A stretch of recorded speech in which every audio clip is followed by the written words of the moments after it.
Hey, what's up, y'all? It's your girl, Miss Avi94, and I'm back at it again with the back at it again with the recap. Women Tell All went down tonight. It's a Sunday, y'all. They're trying to throw us for a loop, but you know I'm gonna get into it and give you the tea. But you gotta stay tuned.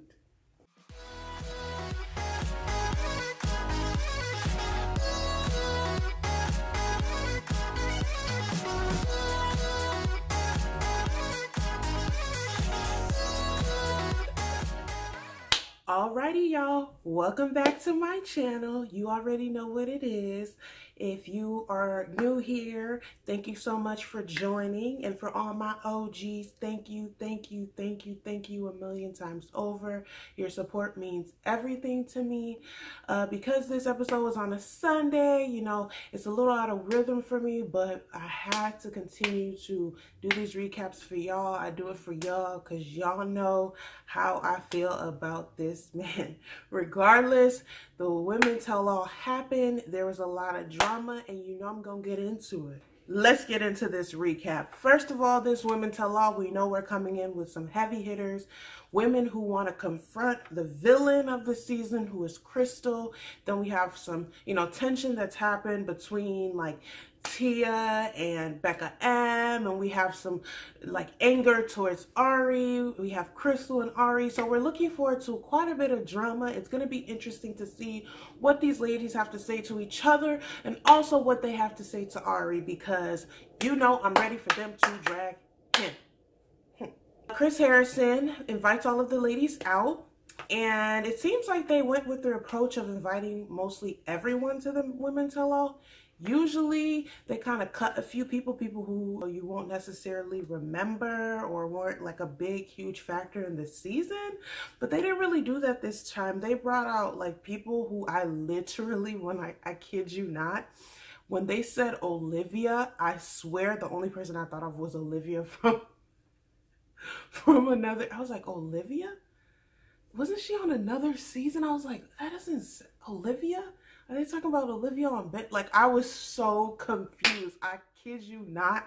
I don't remember someone named Olivia on this season. Like, I knew there was a bunch of Lauren, so when they started saying Lauren S, Lauren G, I was like, yeah. There was like 5 of y'all. But when I was just like, Olivia?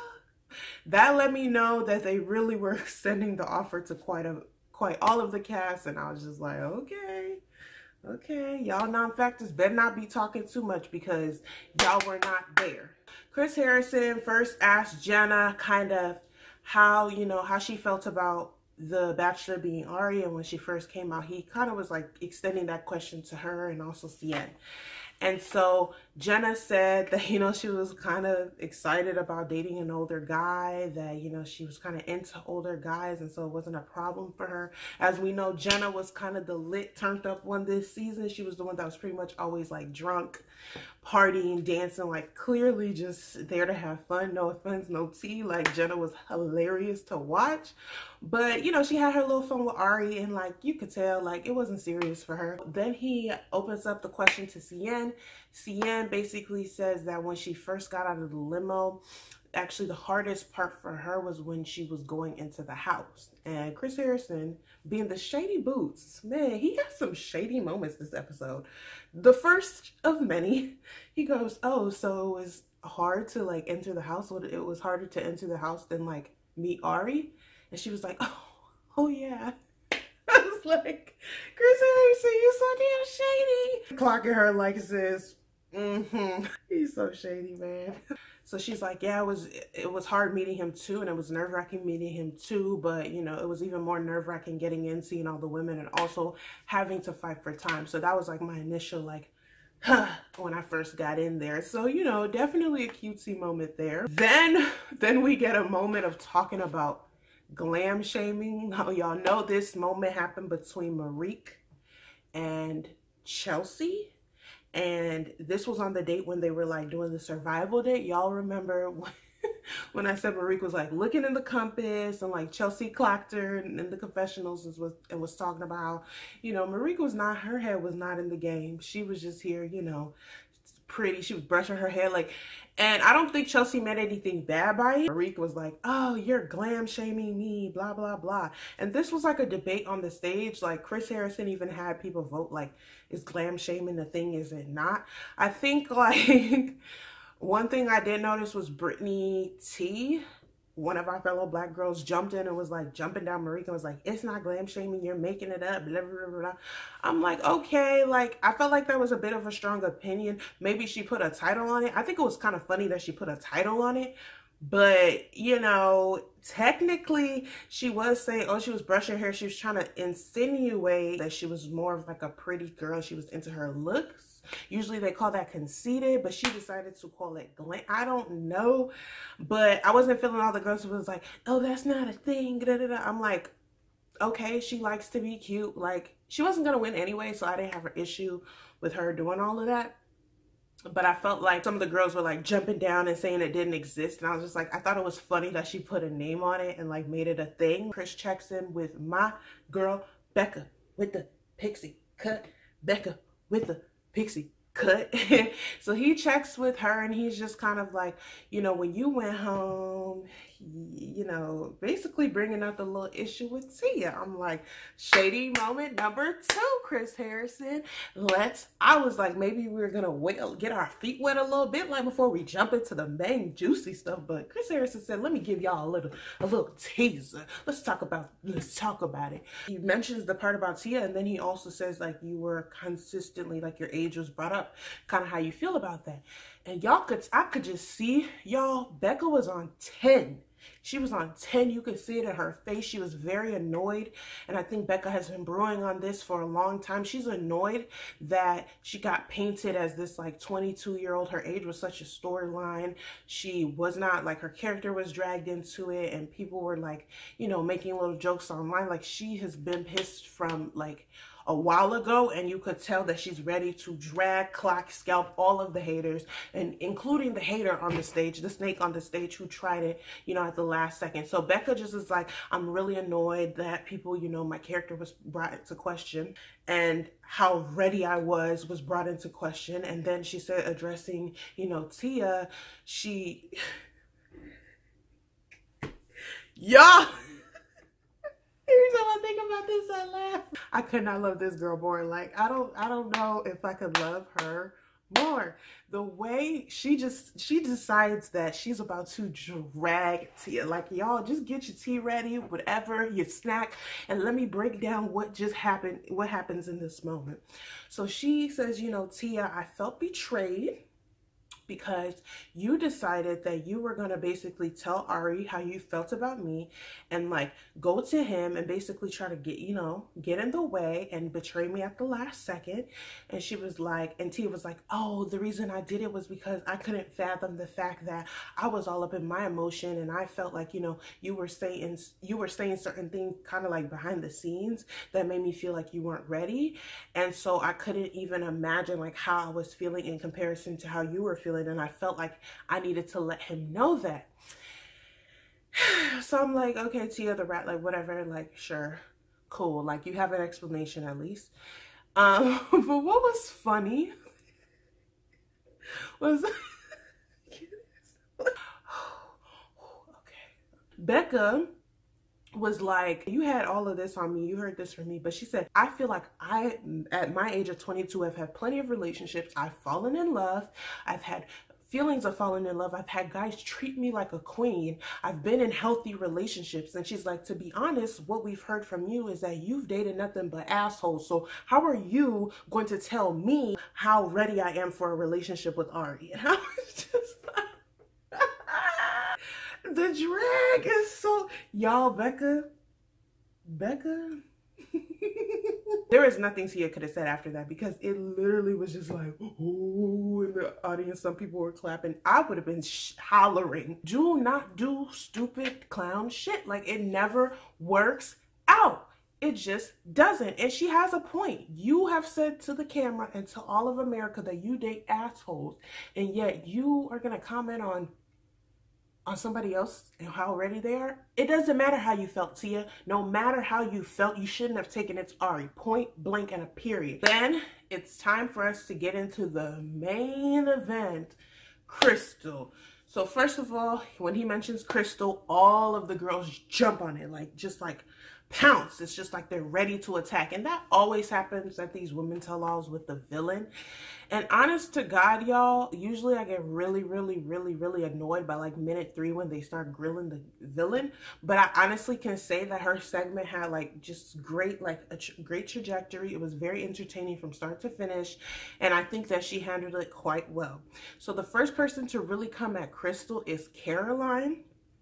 Caroline is just like going at her. She's just like, Krystal, you said so many mean things about Arie, about all of us. You were so mean in the house. Then the next girl to say something was one of the Laurens. One of the Laurens was like, it was just so hard to tell if you were being genuine or not. Jacqueline chimes in and says the same thing. Like they all just, Krystal, and Chris Harrison could tell what was going on. He was like, whoa, y'all, she's not even on the stage. Like, pause. We're taking a break. Pause.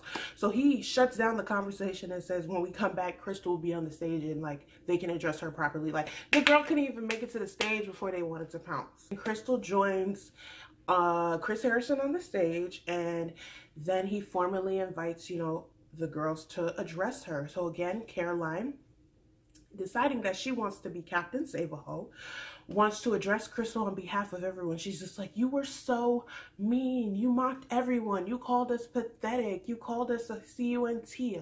I hate that word. Y'all, you said everything. You were like a sociopath. And I was like, damn, like Krystal must have been really rude to these girls. But honestly, hearing it from Caroline, I was just so over it. I gotta keep it real with y'all. I feel like she comes off very Captain Save-A-Ho. Like, I feel like she was pretty much irrelevant to the season, and she knew that, and she came on like with a couple people she wanted to address just to be, hey, see me, I'm over here. I was on the season. I'm like, no, I don't care. When you left like a fraud, because if y'all remember in my recap, I called it. She mocked Krystal behind her back when they had that their survival date. She was talking shit with Tia. And when Krystal came to confront Tia and her, she pretended like, oh, we don't have a problem. We didn't say that about you. But Tia, in that moment, to her, you know, to her credit, kept it real with Krystal and let her know to her face. But this Caroline was pretending like, we don't have a problem. What? We're good. What? And I called it. I said that was fake. And here she goes again. But this time, you know, she decides, oh, there's cameras. Oh, I gotta boss up. I gotta like come with my A game. I gotta be seen. And I was just like, girl, coming from you, it's irrelevant. Let me hear it from someone who maybe made it further, who had a little bit more credibility in the game. Wasn't feeling it, sis. Becca M jumped in and was just like, you know, we just want you to be yourself. I think Krystal and Becca have a relationship outside of like the show. And I think Becca low-key knows Krystal or has maybe hung out with her and feels like, girl, if you would have just been yourself, like you could have avoided all of this. And maybe Krystal does put on for the cameras. And so I think Becca was just trying to like out her in front of everyone and just say sorry, just be like, I was a bitch and I'm sorry, and get over it.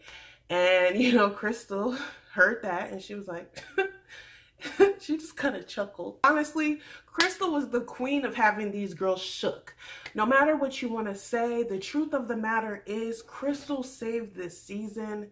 Well, not saved, because there was other good women like Becca and Seinne, but like Krystal had these girls shook. Like she literally, to me, like tried to keep her relationship to herself, and that was like her demise. And then she also said little petty shit, but I feel like they all just jump on her, and I hate when they just find a girl to just like pounce on. It's just annoying.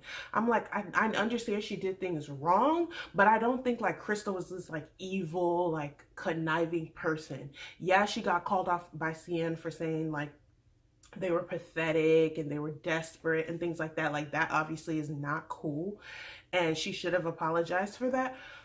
But a part of me like low-key really likes Krystal, and I think this show just was not for her. I think that her personality, you know, it doesn't do well with like competing with other women, and I don't know. I like, nobody can make me hate her. I'm so sorry. Like, I cannot hate Krystal. Like, she honestly gave us really good TV. At the end of the day, I think her intentions were good, and that she just got really pissed off when, you know, after Arie invited the other women on that date. Like, just hearing behind the scenes stuff about how the time breakdown was gonna happen, and how she felt like, you know, they hadn't had a date for like weeks and weeks, and so that's why she was so upset about it. Hearing that, I'm like, okay, I can see why you would be a little upset. It does not absolve her of any guilt or wrong in like calling the women pathetic and all this other stuff, but Krystal was entertaining. I feel like the girls needed someone to target as always. Yes, she got a lot of what she deserved in a sense. So then Chris Harrison has his third petty moment of the episode, and he was just like, yeah, you know, you seem very upset around that date. You were rambling and you were ranting, and when you called him a pencil dick. Chris Harrison, you said what? When did Krystal call him a pencil dick? That moment I was like, Krystal, yeah, that's why you went home, sis. Like, Arie has taken so many L's. First of all, I want to know how she knows that. Was that just like an assumption, or did she see a little bit more than we thought on that Scottsdale, Arizona date? And three, like, what the fuck? She gave us some great moments. Like, who calls the lead pencil dick? Y'all, where are you gonna get that from beside Krystal? Y'all gotta admit, the shit is she stirs the pot. She stirred the pot. Let's be clear now. And on a more positive note, that her brother actually was able to see the show, saw how much of an impact he had on her life, and so that really like inspired him to get off of the streets, because, you know, she spoke that her brother was homeless and on the streets for years, and she's been offering help and he just hasn't been taking it. That's something that I really like admired her for speaking on. She does credit the show for being able to bring her brother out of homelessness, and she also kind of says that maybe she was too zoned in on Arie and too zoned in on their connection, that she kind of didn't give herself enough to make relationships with the girls, and that made her into kind of a terrible person during the process. And she apologized for that, for closing off and being too focused, but she's really happy with how it was able to bring her brother out of homelessness, and just how she's able to reflect on who she is as a person.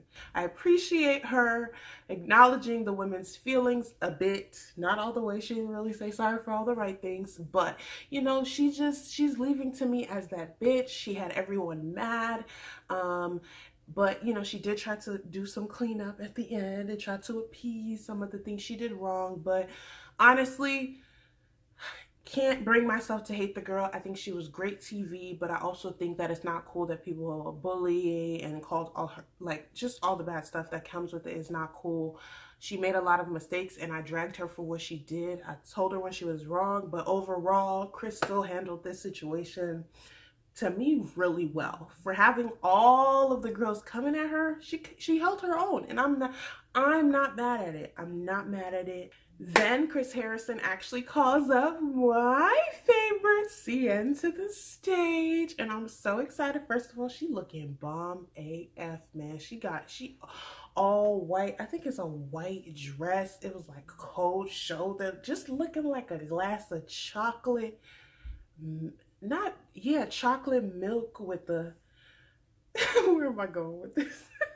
She is looking gorgeous, and of course confident. And she comes up there, and her main gripe with how everything happened was she felt like they had a really good connection going into the Tuscany date. They started the date super well, and then when they got to the dinner date, the energy just shifted. She felt like kind of blindsided because the energy shifted. But she did kind of mention that after getting off the show, she's reconciled everything, and she feels like she knows Arie was not the one for her, and she's happy with the fact that, you know, it wasn't her. And she also felt like, after reflection, that, yeah, when he sent her home, it blindsided her, but she knew that she probably wasn't going to end up with him, and at that point it's just a matter of time of when she went home. So she was kind of okay now, reflecting on how she went home, more okay with it than she was in the moment. Chris Harrison decides that he wants to ask her, you know, with you being a Yale graduate and being so accomplished,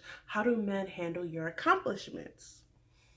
Now, I had to do a quick side eye of Chris Harrison in this moment, because I'm just thinking to myself, what year are we in? Yeah, 2018. This is not the 1950s. I'm so sorry. A successful woman should not be something that you have to, I don't know, respond to or be questioned on, or be something that's intimidating. I don't know, that question just seemed very crass. I was like, what? How should a man like handle your accomplishments? I'm like, why wouldn't you be accomplished? I was just like, do we ask the man that? Do we ask the man, oh, why do you think women are intimidated by your success and your accomplishments? Like, what? Because I think at this point we should be expecting the best of ourselves. Women should be encouraged and uplifted and upheld for being accomplished and accomplishing one of the hardest things ever. She's a Black educated woman who graduated from Yale. Insecure men shouldn't even be around Seinne. I wish she would have just been like, how do I feel about it? I feel like maybe those guys shouldn't be with me. End of sentence. So Seinne, she answers it pretty well. She just says, I don't get why I was like kind of called like, oh, I was too good for this. Chris Harrison brings up how she mentioned that she hasn't seen herself on the screen, like her love story on the screen, a girl who looks like her. And so Seinne is responding to both the education thing and the accomplishments, as well as not seeing herself, you know, represented love story. So one thing about Seinne that I wish she would address is be more straightforward in how she's addressing what she's trying to say with the color thing.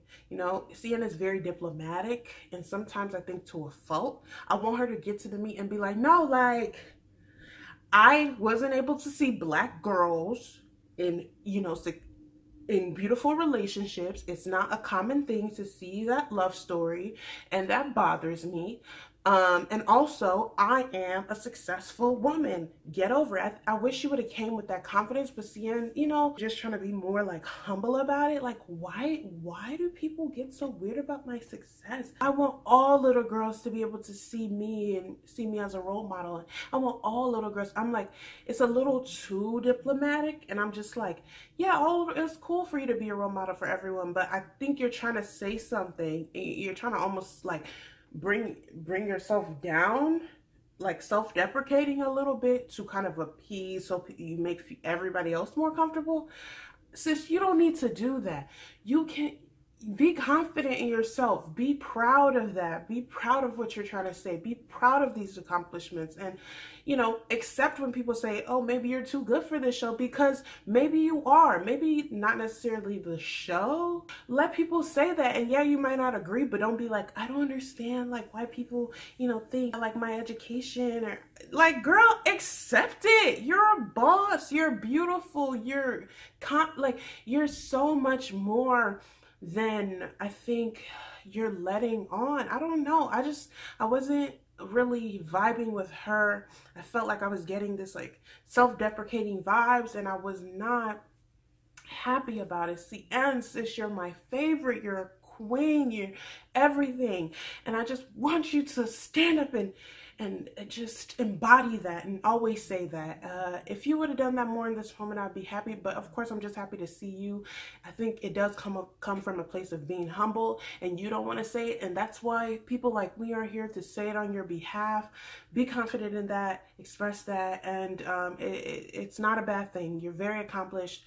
You're very successful. You're very beautiful. And those types of things should be praised, and you shouldn't be almost questioned for them. I don't know. Was not feeling that question from Chris Harrison, and but I was feeling Seinne, and I absolutely love you, and I want to see you as Bachelorette so bad. ABC, do your job and make it happen. Unless something huge happens down the line, which they might have teased. We'll get to that, but like, I would love to see you as Bachelorette. Oh my God, please make that happen, ABC. Because when are y'all going to get another y'all lucked out with Rachel. Now you got Seinne. You better not play yourself. Do not play yourself. Then we get our girl Becca to the stage, and obviously the main themes of this conversation are Becca feels like she was kind of put into a box and disrespected because she's 22. She has some gripes with Tia that they still have unresolved. And also some of the things she kind of felt about Arie and how he may have shut off their connection. So we first get into business, and Becca kind of discusses that she was really annoyed again with how people were making jokes about how, oh, is she even old enough to drive or drink? How is she gonna marry Arie? And all the little funny things Twitter says. Y'all know y'all be petty, but hella funny. But you could tell Becca is just really angry about how this all came off. I think she thought maybe her age would be like a slight issue, but for it to be her literal Bachelor storyline, I think she was annoyed. And so she addresses that. She's just like, I don't understand how all of these girls, you know, it's not my fault I was born in 95. It's not my fault that I'm 22, but I feel like I'm mature. I feel like when it comes to communicating and conflict resolution, I do all of those things. She even went to compare to Krystal and say, Krystal's 29 and look at the like disparity between us. And are you going to say because I'm 22 and she's 29 that you can measure how mature or ready or how good we are at conflict and communicating? It's not fair. And I'm like, you make a good point, sis. You know, I dragged people who were saying that last week. It's really frustrating that Becca, who is 22, I think now 23, was consistently being like, that was like her arc and her storyline, but she wasn't being judged on the things she did, simply her age. Maybe the girls were seeing something that we weren't seeing as viewers. Maybe they saw an immature side. Maybe I don't know. But I just was always so annoyed at how that was a thing when there was 23-year-old Mikkel. Like, I think all of the girls who are left in the top 3 are under 30. So I'm just like, all y'all asses is younger than Arie, significantly younger than Arie. So who the hell are you to be on? Unless she did something that really made you think this girl acts like a child, you have no legs to stand on. And I'm so glad she clocked America. She clocked the girls. Like, they were shook. I think a few of them tried to say, you were mature. I think Lauren S. may have agreed that Becca was one of the more mature girls in the house. But it was funny that not a lot of people were speaking up against that. Of course, beside the obvious, Tia. So they go at it again, and Chris Harrison opens it up to Tia and says, why exactly, you know, did you do that? And Tia says, I felt like I needed to talk to him because she said she had an exchange with Becca where Becca said, is there anyone back home that you would be interested in dating? And she said that she couldn't believe Becca had brought that up with how they were still in the process and how Tia was feeling.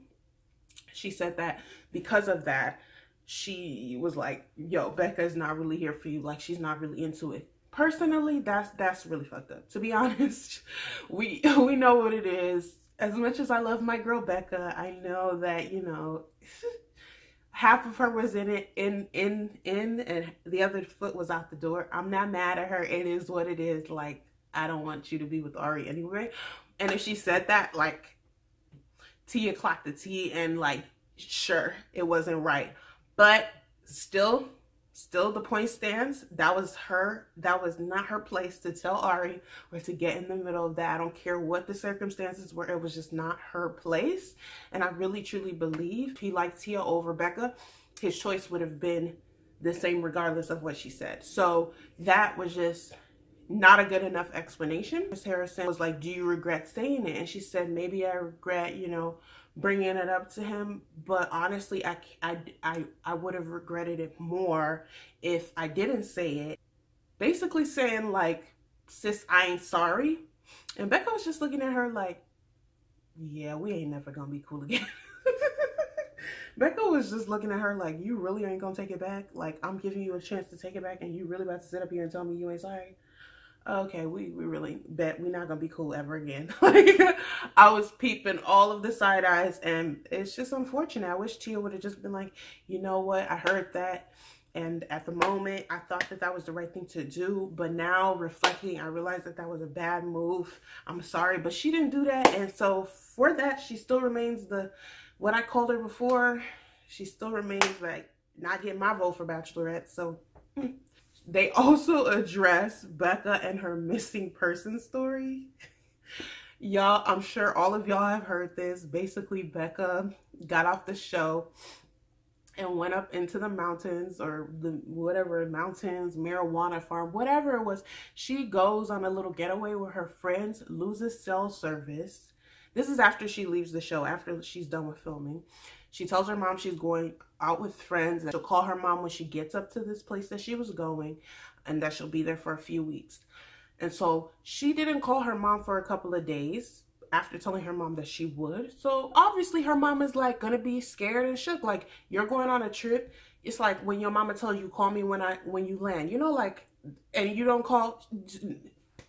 Next thing you know, police at the damn hotel room door. Like, it don't take that many hours. So I can only imagine. Becca said she was gone for like 6 days or something, and on like the 6th day she had the feeling of like, okay, I need cell service and I need to go call my mom, and told her mom like, I'm good. And her mom was like, I just filed a missing person report like yesterday, like you haven't called me back. Like, I'm just like, first of all, this is a whole ass mess, because when this story came out, it was like, oh, maybe she didn't tell her mom that she was on The Bachelor. Maybe she was on shooting The Bachelor and this happened, whatever. I just was like, Becca, this was hella funny, but also like, I understand the mom's position 100%.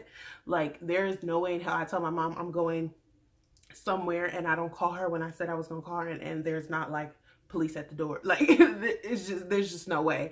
So mama was definitely right. Becca was definitely wrong, sis. That was so wrong. Like, you should have figured it out, and if you couldn't, should have drove your ass to service and then drove your ass back and lived your little baby girl life for the week. But she got on a missing persons report, and eventually when she made contact with her mom made contact with the sheriff's office, but apparently for some reason they didn't take her off the list, and obviously it leaked to the public, and here we are with this story. But our good sis Becca was living her life, and you know, just got caught up in a little bit of something. I think it's super hilarious. She explains the story, and they even call her mom while she's on the stage, because Chris Harrison was like, does your mama know you here, girl? She said, yeah, my mama knows I'm here. He's like, okay, prove it, because we ain't gonna do that today. I was like, okay. So her mom, who sounds super sweet, was on the phone and was happy. He says like, oh, and your daughter might be missing for another 2 weeks this summer. And I was just like, hey, bitch just made it to paradise. We in paradise. I didn't review Paradise last season, but I just might. If they keep coming with the lit cast like this, I'm gonna be in that bitch too. What? Where's my margarita? I'm so excited to hear Becca's gonna be in Paradise, or at least the offer was extended for her to be in Paradise, even though like they would be dumb not to extend that offer. But just hearing it formally is super cool. It got me so excited, and I'm so ready for it. And I know she is too. I'm ready for it. So super excited for that. So that pretty much ends Becca's segment with Chris Harrison. Obviously, she leaves as one of my favorites, if not my favorite. It's a tie between her and Seinne, very close tie. It'll be interesting to see her date other people. I don't know what her type is. I really don't, because she was with Arie. So then Tia comes on stage to have her segment. The whole arc of her segment is how sad she was and how sad she is and how heartbroken she is because Arie hurt her. I think that she really came on here and was so... Tia has not only convinced herself that that she was really in love with him, but she's really single-handedly trying to convince Chris and a lot of the other women. Like Arie and Tia, I think Arie really liked Tia, but you know, I feel like Tia, I think she liked him, but I think ultimately her agenda was to come on here with a formula to be Bachelorette. Nothing can really deter me from that fact. I think it was quite clear throughout her exit speech that it was a speech. It was very planted. It was rehearsed. She had talking points. I don't think she had like the whole thing written out, but she had things like she had to hit, like, and I explained it in my last recap. It's just like, you have to express that you're hurt. Why am I not good enough? Why didn't I make it? And she continuously went on that. And so they talked about that. He said, you know, do you still feel like you're not good enough? She says, oh, I'm actually quite mad at myself for saying that when I was leaving. I feel like I backtracked on my progress and I don't feel like that anymore. I do feel like I'm good enough. And I'm kind of, you know, upset with myself for even second guessing in that way. And also, I was really in love with this man. I was so hurt. I was hurt that he pulled Kendall aside. He gave her a chance, and I just didn't understand why he didn't give me that same chance. And if he had doubts of her, why didn't he keep me? And just kept saying, like, I'm really still hurt. I was so upset. I was so in love with him. I put my whole heart into it. I led with my heart first. I'm just like, okay, sure. Sure. Yep. You were so in love. Yep. Like, I don't, but I'm sorry, y'all. I can't say much, but just because of what, like, it just, I don't know. It's like she's really pushing it. Like, it's not like subtle anymore. It's so glaringly obvious that she came out here. Like, I'm just like, how do people not peep this? She did not love this man. Like, no. I think they both liked each other. I think to an extent, of course you like him. You were on the season. You made out with him. You had good moments. Like, of course there's stuff to like, but the ups, I think it's an upsell of like, I was so heartbroken and I really saw it with him and I was pissed and blah. I didn't see it coming. I don't buy it. It seems too formulated. I can't ignore the warning signs. It just seems too glaring. Doesn't mean that I don't want to see her in the future. Actually, I would love to see her in Paradise. It's just about me forgetting how the little move she did towards not only Becca, but also Kendall. Even in this episode, saying how, you know, why did he give Kendall a chance, and why, if he had doubts with Kendall, it's just like too much, like, you know, trying to kind of plant seeds about the other girl and not just accepting the fact that maybe it just wasn't there with you. And that's okay. It's okay. It's okay. A lot of the girls got rejected. Damn near all of them gets rejected but one. And you just happen to be one of those ones. You don't have to be like, oh, why her and not me? Like, don't be one of those why her and not me girls. Like, it's not cute. It's never cute to watch. And then also just doing that on top of being like really calculated and formulated, it just doesn't equal success for Bachelorette. Again, she was trying to make a pitch at this women's tell-all. It was so obvious, and the whole time I was just like, bye, see you in Paradise, bye. After tea is done on this stage, we finally get the man of the hour, Arie, to come out on stage. So Arie comes out on stage, and he's looking quite nervous, like always. Arie, I just don't think is built for this.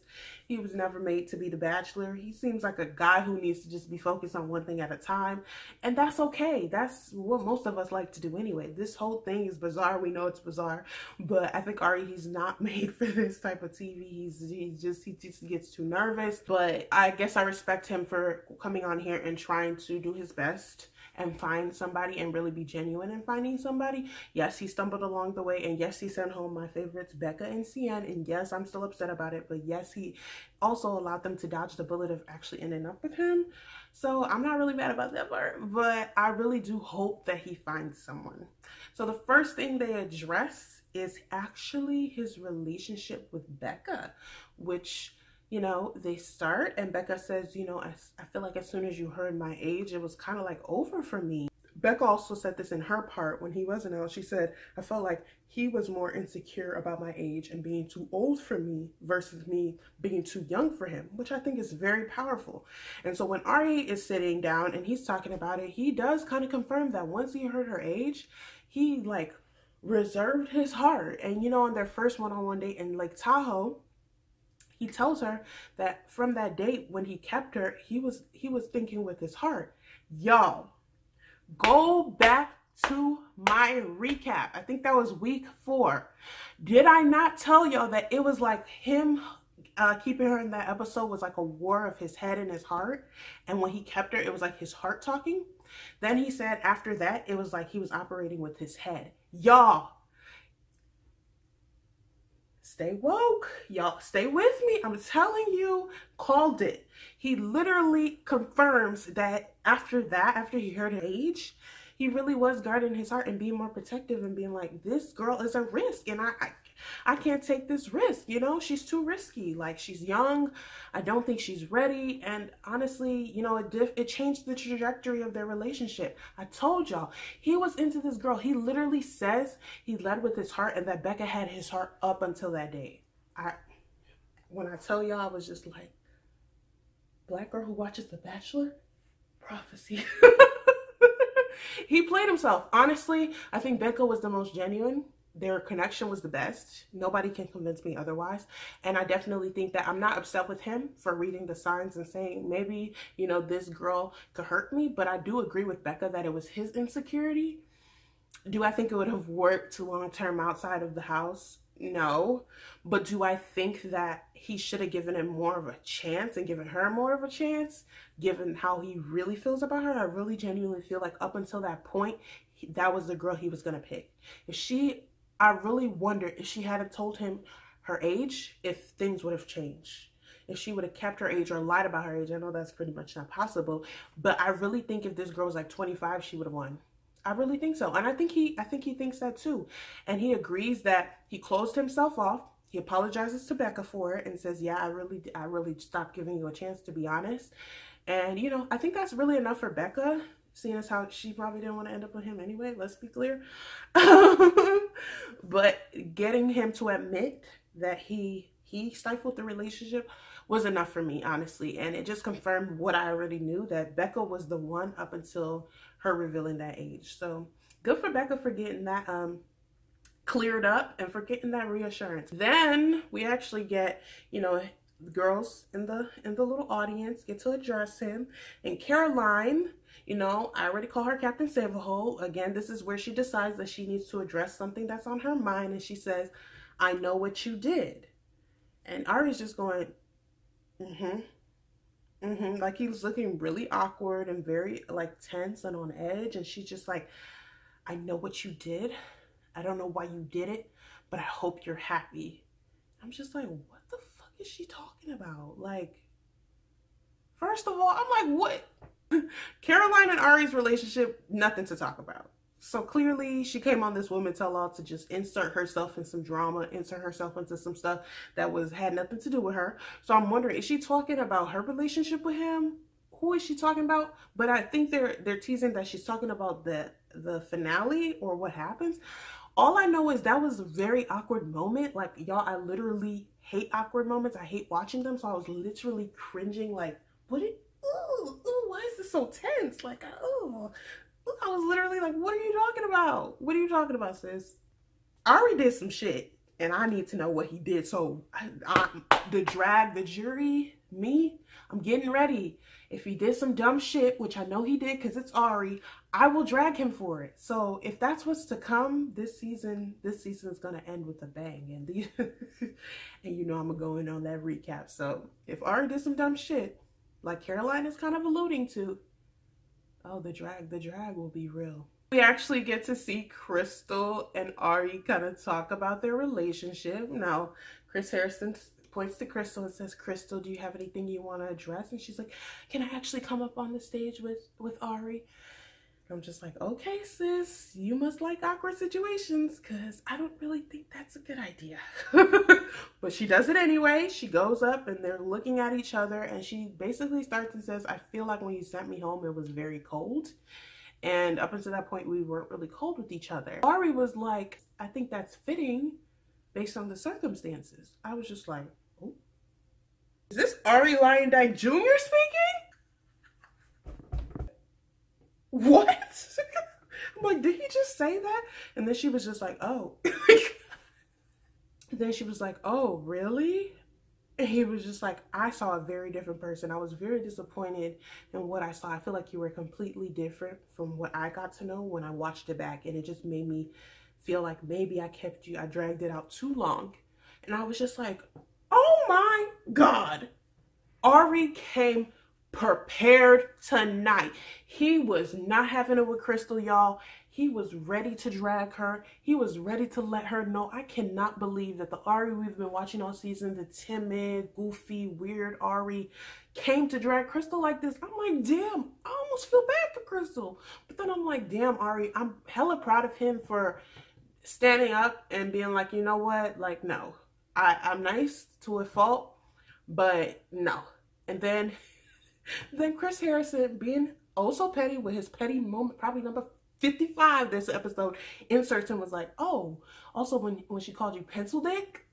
Just like, Chris Harrison, no. Chris Harrison and his petty ass over there fueling the fire.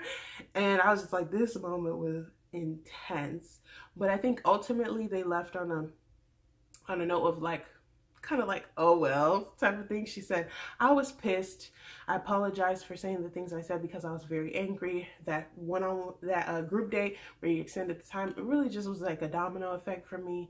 I said things when I'm angry. It wasn't okay, but that's kind of is what it is. And he was just like, okay. Like there's not really much you can say after you call somebody a pencil dick. Like that was probably the most shocking moment of this episode. And Krystal Boo, it was an L. You took the L on the chin, and Arie, you actually took a W for once. So for those who know that I track points for him, maybe I'll give him a point. I think he lost quite a bit, but I think he's like -46 now or something. Let's say -45 to be nice. Chris Harrison teases that it's going to be a very, very dramatic finale with what Caroline said, and also with the teaser of the weeks to come, getting vibes that is gonna be something really like grimy that happens. It just, all the pieces are not really making sense yet, but because it's Arie, I'm assuming he did some dumb shit. We're just gonna have to wait to see with that one. And then at the end of the episodes, we actually get bloopers. This was actually kind of hella funny. It's always my chance to laugh.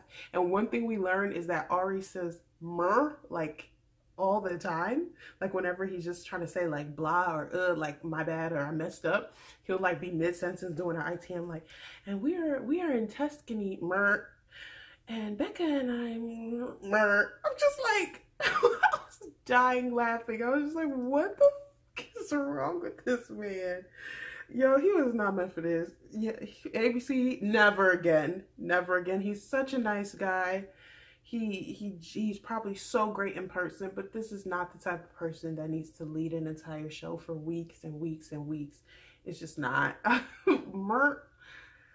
Oh, Jesus. That's pretty much the end of the Women Tell All. Y'all, there was quite a bit of unexpected moments. There's a lot of teasing, I feel like, for the finale. I feel like justice was pretty much served for my faves, Seinne. I think she addressed how she was feeling, but ultimately concluded that this was the outcome was what it should have been. Same with Becca. They weren't going to end up with this man, and they were thoroughly okay with it. Becca gets offered to paradise. Nobody else does, which and we obviously see some politicking and campaigning for Bachelorette. It's going to be interesting to see who that goes to.